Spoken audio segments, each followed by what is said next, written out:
This interview is for information only and should not be considered as investment advice or a recommendation to buy shares in the company featured. Welcome to this Stock Box interview.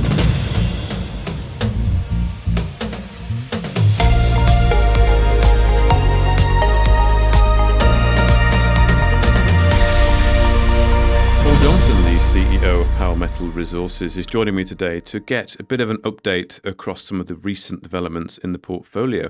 So Paul, thank you very much for your time. Thank you, Mark.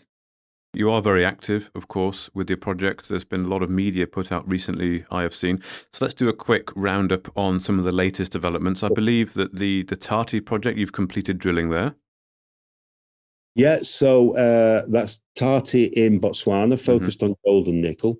Took on the project in July, and we undertook a number of exploration phases, including some soil and rock chip sampling, which yielded some really good arsenic, nickel, and gold grades. When I say really good, I actually could say more enthusiastically, I know, but one has to be tempered in our market, otherwise people certainly don't believe you. But we were delighted with the results from Tait, so we've undertaken a reverse circulation drill program. We just got on with the job, and then the samples are being sent over to effectively Intertek Australia via South Africa for preparation.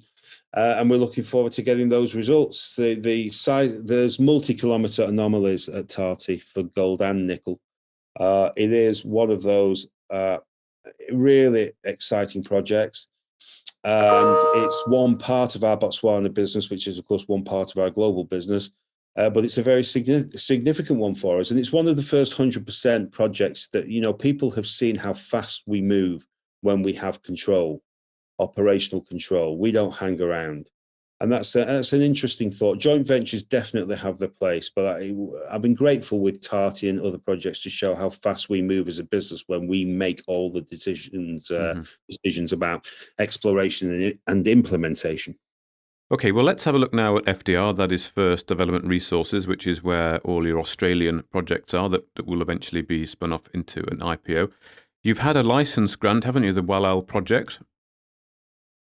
Yeah, so FDR contains the Western Australian Patterson region project package, which is Walal project, 3 granted licenses now. Braeside West, which is in application, and Ripon Hills, which is a granted license. We're focused mainly on the Walal project, and within the 3 license package, there are 3 main magnetic bullseye targets with data that's been building up over a number of months. 2 of those targets, the eastern and border anomalies, are our focus at the moment. They display similarities to, dare I say, Greatland Gold's Javieron project. And we are obviously quite enthused because of that. I can say that we're doing layered exploration and investigation about those targets in preparation for planned drilling. Obviously, this type of target is high risk, but if we're successful on drilling, it is a transformational situation potentially. And oh, by the way, somebody said on a discussion site recently that why does Paul always say could, would, should, potentially, maybe, possibly? Well, that's the requirement of the market, by the way. It's not my personal choice of words. I would, if I was given a bit more freedom, I would probably be far more enthusiastic. But understandably, until you have something definitive, then you have to talk in the conditional tense about things, really, and be a little bit more reserved. So First Development Resources is a planned spin-out package, and we're working on that. We're looking to bolster it with some other project interests to give it a full-on portfolio, but the focus will always be Walal project and these deep magnetic bullseyes. Okay. Now, there was also an announcement you put out regarding First Class Metals, which is, of course, the company that you sold your Schreiber Hemlo interests into. Is it worth just mentioning what's going on there?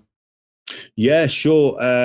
So we sold our Schreiber Hemlo project interests back in September to First Class Metals, and we sold them for £1 million valuation.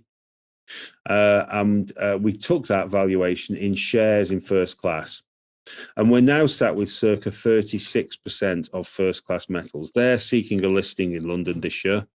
They have now, with our original projects and their projects, a very extensive portfolio of ground in Hemlo Schreiber, which is in Ontario, Canada.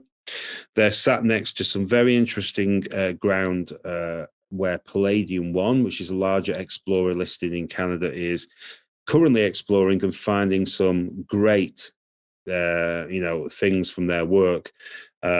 Significant intersections from drilling, some VTEM targets recently, one of which First Class announced on their website with a business update, which is slap bang in their ground in their project portfolio. And we're just tracking that story. We love the people at First Class. They have energy, drive, determination, such enthusiasm. They're doing a great job so far building their business. And I'm looking forward to seeing that company get on the market in London. I think it will be a superb exploration investment opportunity, and I think it should do very well. Of course, from our perspective, with 36% of the shares currently, it will be less, when we get to the full listing. But we have a major holding in what could be, a very exciting market play. And will it continue to be a core part of the portfolio? Will you continue to report on it? What's the plan, Paul, as the company does list and develops? Yeah, it's my constant challenge, that, Mark, because we have so much in this portfolio. We did deliberately mushroom it and take it to a much bigger size and diversity of projects than we perhaps people can follow. And we are shrinking that back with the spinouts. Now, many companies out there who have smaller business models, will announce a lot of smaller events. So appointments of drilling contractors, specific exploration information along the way on drill programs and the like. And we are now in a position where we're having to put much of that information into quarterly reports. The companies in Australia and Canada have to report quarterly, and we decided we wanted to be like them, and it would be helpful to us to consolidate the smaller pieces of information that come out of our portfolio.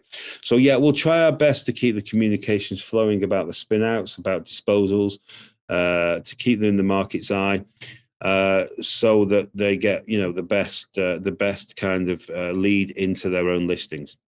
Okay. Well, let's now just take a quick look at the Uranium project, which was recently acquired by the company. Yeah. And I've seen you've had some phase 1 exploration work. Is it really early stage? You mentioned field observations. What's been going on? Oh, well, the uranium market has been bubbling for some time. And we noticed in August, September, that there's a real shift. And the popularity of uranium increased, particularly when Sprott, with the Uranium Trust, got involved with buying commodity and so on. And so we decided we had to act and get on with it. And we staked a significant amount of ground. And then we've now got 7 project packages in that area. And the work's been driven by Oliver Friesen, who's the Power Exploration Manager. To say it's a hot sector is just understating it. The valuation that's on some of the packages in and around where we are is incredible. The deals that are being done are incredible. So there's definitely a commercial opportunity there. There's definitely interest in our project ground. And there's definitely deals being done around us, next door to us in certain cases, So we're heads down. We haven't taken this on just to hold as an option that we can flip, into a sale with an external party. That wasn't our intent. Our intent was to get the projects, as with all of our projects, and then do some pretty immediate work, which is what we've done. So first uranium acquisition announcement in September, on the ground operational in October, and results hopefully quite soon, because we've expedited the assays to get them back fast. We got some really good results on the ground, so we want to see what the formal assay results tell us. And that will, of course, if positive, he says, with the clarification, or, will really increase the value of our properties if we've got some positive results. In addition to the Athabasca, we're looking around the world at the number of opportunities. There's a couple of intriguing things out there I think could hold considerable value. And so we're looking at other opportunities to bolt into our portfolio with the uranium focus. I think in a very short space of time, we've seen an inherent valuation increase in that package, and we're pushing it as hard as we can. Okay. Well, finally, Paul, I know we've covered a lot here, but there usually is a lot to cover with the company. Let's just quickly touch on Pilot Mountain. Of course, you are familiar with this from your time at Thor Mining. So what can you tell us about this project? Why was it no longer core to Thor, and what opportunity do you think it presents to you and shareholders at Power Metals? Yeah, well, Thor from their own announcements have said that, that the disposal of Pilot Mountain enables them to focus on their other operations, and that's absolutely fair and right, and I understand that. Pilot Mountain is a project that really grabbed me back in 2016, 15, 16. Very big strategic asset. The size and scale of this thing is substantial. Clear development opportunity, to take it ultimately into production. And that development pathway is what Thor has followed in recent years. Hasn't, done, too much recently because they've been focused on some of their other interests, which led to this transaction for disposal. But there was also a lot of exploration upside. And when I was on the board with Thor, we did quite a bit of work on exploration with some drilling and that kind of thing.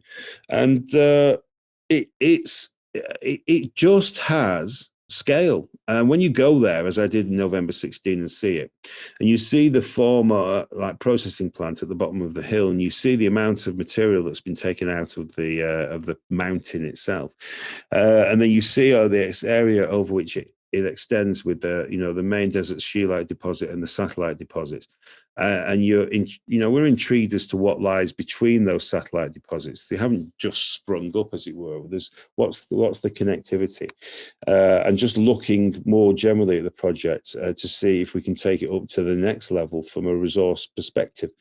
It's probably my favorite project in terms of over the years.